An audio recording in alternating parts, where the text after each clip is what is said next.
Mwijaku hataniagi kitu, ushanielewa? Yaani ukiona kitu mkiongea unajua ameattack kweli. Mimi Mwijaku mimi ni moja kati ya watu ambao nakutana Mwijaku sana. Kuna siku shaka naye kana anaongea kitu ananiambia unajua comedian sasa hivi mnaanza kula ugali wetu. Ushanielewa?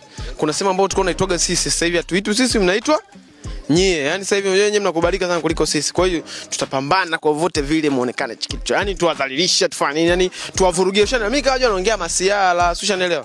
Alafu ni kama miezi mitatu nyuma imepita hivi. Nikajua anaongea kama nini?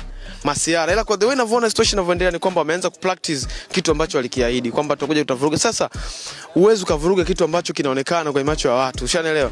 Wote kwa bana hamna kitu. Alafu tukija kwenye kazi tunawaburuza. Ushanielewa? Kwa hiyo mwisho wa siku kila mtu amepangiwa kitu chake, anaweza akaishi kwa kitu chake alichopangiwa. Ila Mwijaku anakanyaga sema ambayo haitamfaidisha, bali tofauti hapo itamdhalilisha tu, kwa sababu mimi sisi tuna madhaifu mengi ya Mwijaku tumekaa kimya. Ushanielewa? Tukiamua tuanze kuyabwaga hapa kampuni mafanzo kazi zitapiga chini.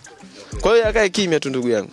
Don't miss Refresh every Monday to Friday 6 p.m. on Wasafi TV.